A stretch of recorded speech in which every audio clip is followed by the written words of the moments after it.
দেখলাম একটা হলত যাইয়া দর্শকেরা মারামারি করতেছে, হলের মধ্যে সিট না পাইয়া, সিনেমা না দেখতে পারে কান্না করতেছে, একে অন্যকে হামলা করতেছে, মারপিট করতেছে। জোরে কোন সুবহানাল্লাহ। কি জোরে বলেন নাউজুবিল্লাহ।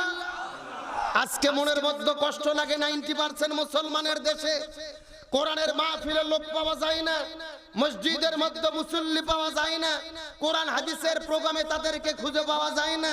অথচ যাত্রার মঞ্চে, নাটক সিনেমার হলের ভেতরে যারা সিনেমা দেখার জন্য লাইন ধরে বসে থাকে, টিকিট কেটে বসে থাকে, টিকিট না পাইয়া হলে জলে মারামারি আর হামলা করে, এরা কখনো মুসলমানের বাচ্চা হতে পারে না। আজকে সিনেমা দেখার জন্য এক সপ্তাহ আগে টিকিট কেটে রাখে, অনলাইনে টিকিট গুলো বুক দিয়ে রাখে। আমি বলতে চাই, এ যুবক, তুমি সিনেমা দেখার জন্য হলের টিকিট বুক দাও নাই, তুমি জান্নাতে যাওয়ার জন্য টিকিট বুক করেছো। আরো ধরে বলেন না কেন? সবাই জানে নাটক মিথ্যা, সিনেমা মিথ্যা, সবকিছু অভিনয় হলো ভুয়া, এগুলো বানানো মিথ্যে কল্প কাহিনী, যেগুলো আল্লাহ তাআলা কোরআনের মধ্যে হারাম করেছে, যেখানে অশ্লীল নাচানাচি, অশ্লীল নৃত্য, অশ্লীল গান বাজনা, ওই জায়গার জন্য যারা পাগল হয়, কোরআনের প্রতি যাদের মহব্বত থাকে না, এরা নামে মুসলমান হতে পারে, এদের ঈমানের দাম আল্লাহর কাছে চারে না পয়সা নাই। এক যুবক আবার বলতেছে, আমি জীবনে সিনেমা দেখি না, এখন তাল মিলাতে যাই সিনেমা দেখেছি। মানে ও নাকি তাল মিলাতে যায় সিনেমা দেখেছে। তুমি তাল মিলাতে যাই সিনেমা দেখোনি, তুমি তাল মিলাতে গিয়ে ঈমানকে বিক্রি করেছো। এই জন্য যুবকদেরকে বলতে চাই, শাকিব খানের পিছনে ঘুরো না, নায়ক নায়িকার পিছনে ঘুরো না। লাকাদ কানা লাকুম ফি রাসূলিল্লাহি উসওয়াতুন হাসানা। তুমি যদি সফল হতে চাও, তোমাদেরকে আমার রাসূলের আদর্শ গ্রহণ করতে হবে। আজকে ঈদ পার হয়ে গেল, কুরবানি শেষ হয়নি, গরু জবো করা শেষ হয়নি, এমনও ডিজিটাল যুবক আছে, ভটভটি ভাড়া করে, পিকআপ ভাড়া করে, নৌকা ভাড়া করে, বড় বড় একটা বক্স ভাড়া করে রাখছে, কুরবানি বাদ দিয়ে নৌকা নিয়ে নদীর মধ্যে ঘুরতেছে, পিকআপ নিয়ে ঘুরতেছে, বক্স তো তেমন গান বাজানো শুরু করছে, একেবারে মনে হচ্ছে ডিগ ডিগ করে মাটি কেটে ফেলে দিচ্ছে। কথা কর না গা। আর ওরা পিকআপের উপরে এমন ভাবে লাফাচ্ছে, ওরা মানুষ নাকি বান্দরের বাচ্চা, বোঝার বুদ্ধি নেই। এ কথা কোন? আমরা ঈদ পাইলাম কেমনে কেমনে? আল্লাহ তাআলা রাসূলের মাধ্যমে ঈদ দিল। সেই ইতিহাস ভুলে গিয়ে আজকে যে ঈদের দিনে হযরত ইব্রাহিম আলাইহিস সালাম ইসমাঈলকে জবে করেছে, কুরবানি করেছে, ওই ঈদের দিনে যারা বক্স নিয়ে, নৌকা নিয়ে, পিকআপ ভ্যান নিয়ে ঘোরাঘুরি করতেছে, এদের মধ্যে যদি অনুভূতি থাকতো যে ওই দিন যদি আল্লাহ ইসমাঈলের জায়গায় দুম্বা কুরবানি কবুল না করতো, আজকে ঈদের দিনে তো আমার বাবা আমাদেরকে কুরবানি করতো। কথা কর না কা? মনে করেন একটা বাবার 3টে সন্তান, 2টে সন্তান ভদ্র ভালো, আর একটা সন্তান খারাপ, বক্স বাজায়, নাচানাচি করে, গান বাজনা করে।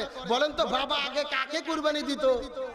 ওই যে বেশি লাফালাফি করে, ও চিন্তা করতো যে দুষ্ট গরুর চাইতে শূন্য গোয়াল ভালো। আমি 40 বছর ধরে যতবার হজ আদায় করেছি, প্রত্যেক বছর একটা করে মানুষের, আল্লাহওয়ালা ব্যক্তিদেরকে, আল্লাহর প্রিয় ব্যক্তিদেরকে আল্লাহ ঘুমের মধ্যে, স্বপ্নের মধ্যে জানায়া দেয়। আমি 40 বছর হজ আদায় করেছি, কিন্তু কোন বছরের হজ আল্লাহর দরবারে আল্লাহ তাআলা কবুল করে না। 40 বছর ধরে হজ আদায় করেছে। আপনাদের নওগাঁ জেলায় কি এমন কোন লোক খুঁজে পাওয়া যাবে যে 40 বছর হজ আদায় করছে? এমন লোক আছে? 40 বছর ধরে কাবা ঘরের চতুর্পাশে তাওয়াফ করে, ওখানে উমরা করে, মাকাম ইব্রাহিমের মধ্যে নামাজ আদায় করে, মায়ের সঙ্গে খারাপ ব্যবহার করার কারণে আজকে বাংলাদেশের যেই সমস্ত হাজিরা পিতামাতার সঙ্গে খারাপ ব্যবহার করে, সন্তানের হক নষ্ট করে, বড় ভাই ছোট ভাইয়ের জমি ঠকায়, বোনদেরকে জমি কম দেয়, অন্যের সম্পদ আত্মসাৎ করে, একবার হজ কেন 40,000 বার যদি এরা হজ করে, এদের হজ দিয়ে 4 আনা বছর আল্লাহর কাছে কোনো কাজ হবে না। কি বুঝতেছেন? 40 বছর হজ আদায় করতেছে, পিতামাতার সঙ্গে খারাপ ব্যবহারের জন্য হজ কবুল হচ্ছে না। আমি 40 বছর ধরে যতবার হজ আদায় করেছি, প্রত্যেক বছর একটা করে মানুষের, আল্লাহওয়ালা ব্যক্তিদেরকে, আল্লাহর প্রিয় ব্যক্তিদেরকে আল্লাহ ঘুমের মধ্যে, স্বপ্নের মধ্যে জানায়া দেয়। আমি 40 বছর হজ আদায় করেছি, কিন্তু কোন বছরের হজ আল্লাহর দরবারে আল্লাহ তাআলা কবুল করে না। সবাই মিলে চিৎকার করে ডাকতে বলে, এ মালিক বিন দিনার, ওই মুহাম্মদ বিন হারুন সামারকান্দিকে যদি তোমরা পেতে চাও, দিনের বেলা গভীর যখন রোদ যখন বেড়ে যায়, খেজুর বাগানের মধ্যে সারা রাত তিনি বাগানের ছায়ায় বসে বসে বসে বসে সারা দিন তিনি ইবাদত বন্দেগী করতে থাকে। এই কথা বলার পরে হযরত মালিক বিন দিনার রাহমাতুল্লাহ আলাইহি দৌড়ে চলে গেলেন ওই সমস্ত মরুভূমির মধ্যে খেজুর বাগানের ভেতরে। ওই জায়গার মধ্যে যাওয়ার পরে লক্ষ্য করে দেখেন মুহাম্মদ বিন হারুন ওই জায়গার মধ্যে নামাজ আদায় করতেছে, কিন্তু তার এক হাত কাটা, তার দেহের মধ্যে শরীরের মধ্যে হাত দেখা যায় না, ওই হাত কাটা অবস্থায় তিনি নামাজ আদায় করতেছে। মালিক বিন দিনার রাহমাতুল্লাহ আলাইহি দীর্ঘক্ষণ তিনি ওই জায়গার মধ্যে দাঁড়িয়ে থাকলেন। দীর্ঘক্ষণ দাঁড়িয়ে থাকার পরে যখন তার নামাজ শেষ হয়ে গেল, ডাকতে বলেন, তুমি কি মুহাম্মদ বিন হারুন? এমন সময় লোকটা ডাকতে বলে, হ্যাঁ আমি মুহাম্মদ বিন হারুন। আপনার পরিচয় কি? সঙ্গে সঙ্গে হুজুর পরিচয় দেয়, আমার নাম হলো মালিক বিন দিনার। সঙ্গে সঙ্গে মুহাম্মদ বিন হারুন ডাকতে বলে, আমি জীবনে বহু মানুষের কাছে আপনার নামটা শুনেছি, কিন্তু আমার কাছে কেন এসেছেন কারণ জানতে চাই। মালিক বিন দিনার ডাকতে বলে, মুহাম্মদ বিন হারুন, আমি আজকে ঘুমের মধ্যে স্বপ্নের ভেতরে আল্লাহর পক্ষ থেকে ফেরেশতা এসে আমার কাছে জানায়া দিল, এইবার যত মানুষ হজ আদায় করেছে আল্লাহ সবার হজটাকে কবুল করেছে, কিন্তু একমাত্র তোমার হজটাকে আল্লাহ তাআলা কবুল করে নাই। শুধু কবুল করে নাই বিষয়টা এমন নয়, তুমি নাকি 40 বছর ধরে হজ আদায় করতেছো, তারপরেও 40 বছর ধরে তোমার হজটা আল্লাহর দরবারে কবুল হয় না। এই কথা শোনার পরে লোকটা বদর নইলে কান্না শুরু করলেন। মালিক বিন দিনার রাহমাতুল্লাহ আলাইহি মনোযোগ দিয়ে শুনে নেন। আপনি যেহেতু সত্য কথাটা বলছেন, এইবার আপনার কাছে বলি মনোযোগ দিয়ে শুনে নেন। এইরকম আপনি এই বছর স্বপ্ন দেখেছেন বিষয়টা এমন নয়। আমি 40 বছর ধরে যতবার হজ আদায় করেছি, প্রত্যেক বছর একটা করে মানুষের আল্লাহওয়ালা ব্যক্তিদেরকে, আল্লাহর প্রিয় ব্যক্তিদেরকে আল্লাহ ঘুমের মধ্যে স্বপ্নের মধ্যে জানায়া দেয়। আমি 40 বছর হজ আদায় করেছি, কিন্তু কোন বছরের হজ আল্লাহর দরবারে আল্লাহ তাআলা কবুল করে না। আমি 40 বছর ধরে মাকাম ইব্রাহিমের মধ্যে নামাজ আদায় করেছি, আমার নামাজ আল্লাহর দরবারে কবুল হয় নাই। আমি 40 বছর ধরে তাওয়াফ করি, আমার তাওয়াফ আল্লাহর দরবারে কবুল হয় নাই। মালিক বিন দিনার রাহমাতুল্লাহ আলাইহি ডাক দিয়ে বলে, মুহাম্মদ বিন হারুন, তোমার জীবনে এমন কি কোনো অন্যায় করেছো নাকি? তোমার জীবনে এমন কি কোনো ভুল কাজ আছে নাকি? তোমার জীবনে আল্লাহ বিরোধী কোনো কাজ আছে নাকি জানতে চাই। মালিক বিন দিনার ডাক দিয়ে বলে, এমন সময় মুহাম্মদ বিন হারুন সামারকান্দি ডাক দিয়ে বলে, আল্লাহর আপনি তো প্রিয় বান্দা মালিক বিন দিনার, আপনাকে মিথ্যা কথা বলবো না, তবে একটা সত্য কথা বলতে চাই। আমার জীবনের মধ্যে ছোট্ট একটা ভুল ছিল। আজ থেকে 40 বছর পূর্বে আমি তখন মদ পান করতাম, নিশা দ্রব্য পান করতাম, সারা দিন আমি নিশার মধ্যে মগ্ন থাকতাম। একদিন রাতের বেলা যখন শাবান মাসের শেষ রাতে 30শে শাবান যখন আমি মদ পান করার পরে বাড়ির মধ্যে চলে গেলাম, মাতাল অবস্থায় মদ্যপ অবস্থায় বাড়ির মধ্যে যাওয়ার পরে লক্ষ্য করে দেখি আমার মা চুলার মধ্যে রুটি ভাজতেছিল। আমাকে মদ্যপ অবস্থায় দেখার পরে আমার মা আমার দিকে দৌড়ে দৌড়ে চলে আসে, ডাকতে বলে, তোমার মতো কুলাঙ্গার সন্তান আমার দরকার নাই। এই যে আজকে 30শে শাবান, আজকে মসজিদের মধ্যে নামাজ আদায় চলতেছে, তারাবির নামাজ পড়তেছে, মানুষেরা মসজিদে নামাজ পড়ে।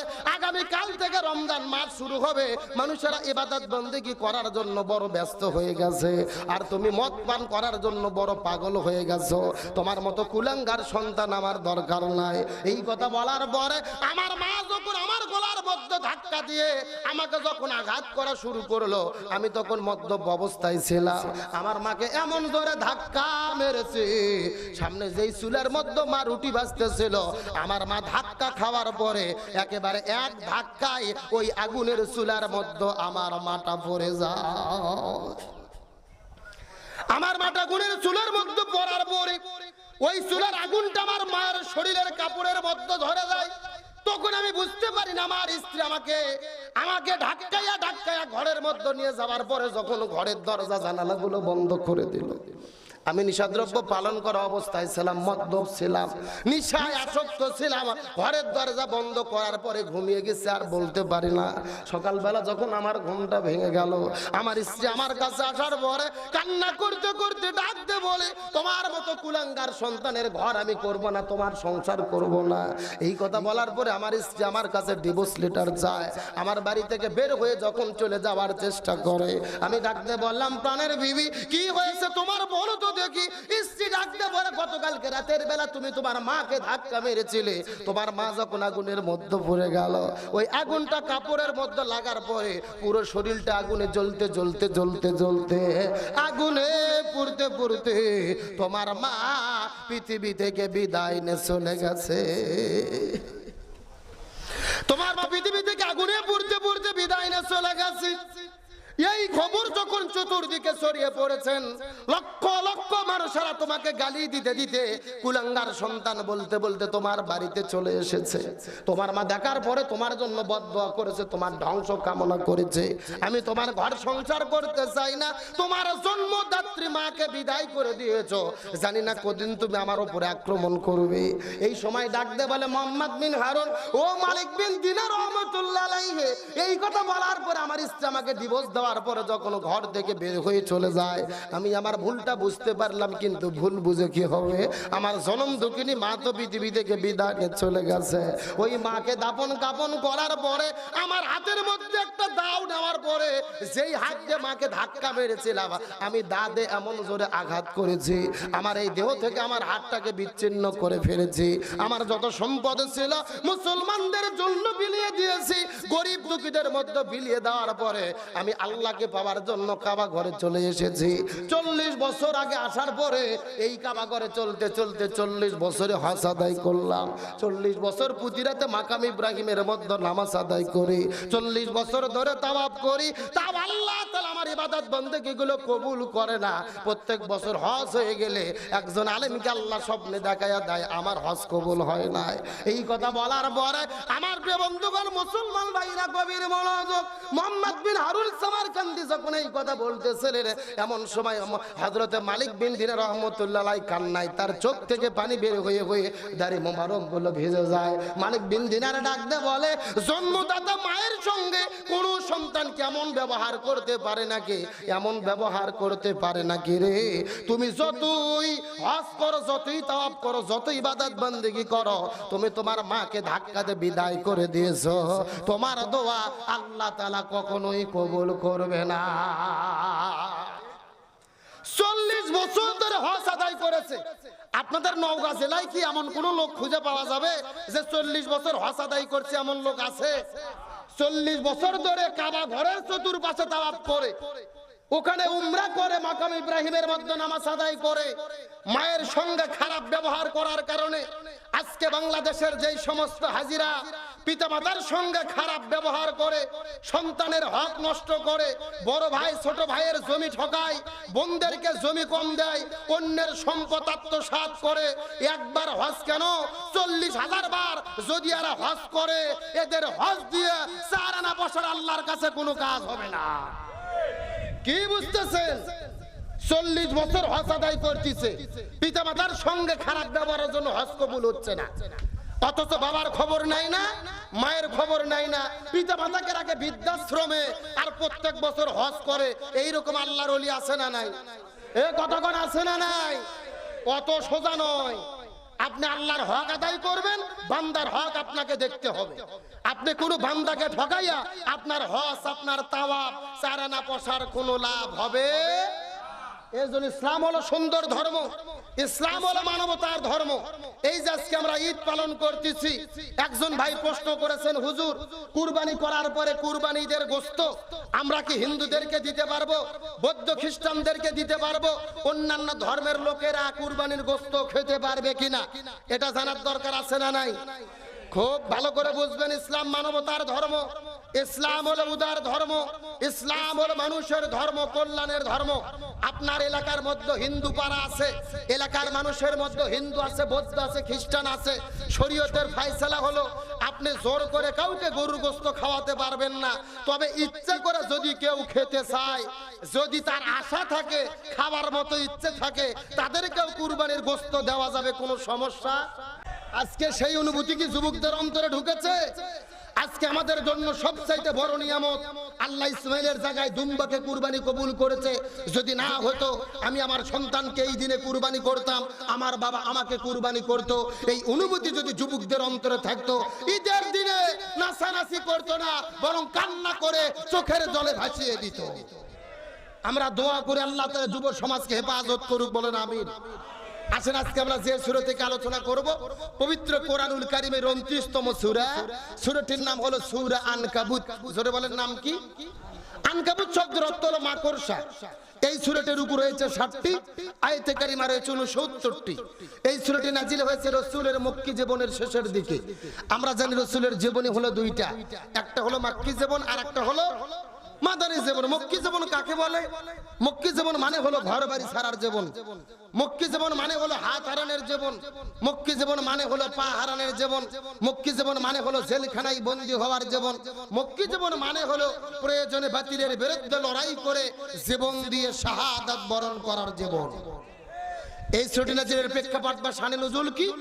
আমার নবীজি যখন দ্বীনের দাওয়াত দেওয়া শুরু করলেন, সাহাবীরা একের পর এক কালেমা পড়ে পড়ে মুসলমান হওয়া শুরু করলেন। কিন্তু সাহাবীরা মুসলমান হওয়ার পরে বিপদের মধ্যে পড়েছে। সন্তান ইসলাম ধর্ম গ্রহণ করার কারণে বাবা সন্তানকে তেজ্য পুত্র করে বাড়ি থেকে বের করে দিয়েছে। ছোট ভাই ইসলাম ধর্ম গ্রহণ করার কারণে বড় ভাই ছোট ভাইকে গলা ধাক্কা দিয়ে বাড়ি থেকে বের করে দিয়েছে। কেউ বা ঘর হারা, কেউ বা বাড়ি হারা। আজকে আমরা মুসলমান, আমার বাবা মুসলমান, আমার দাদা ছিল মুসলমান, আর আমরা হয়েছি আগা কাটা মুসলমান। জোরগণ কি কাটা? আগা কাটা বোঝেন না?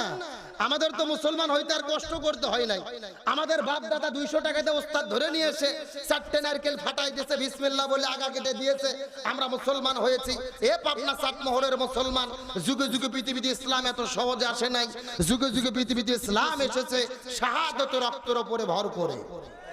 সাহাবীরা যখন বিপদ বালা মুসিবতের মধ্যে পড়ে গেছেন, এমন সময় আল্লাহ তাআলা সাহাবীদেরকে সান্ত্বনা দেওয়ার জন্য এই সূরা আনকাবুত নাজিল করেছে। বলেন মারহাবা।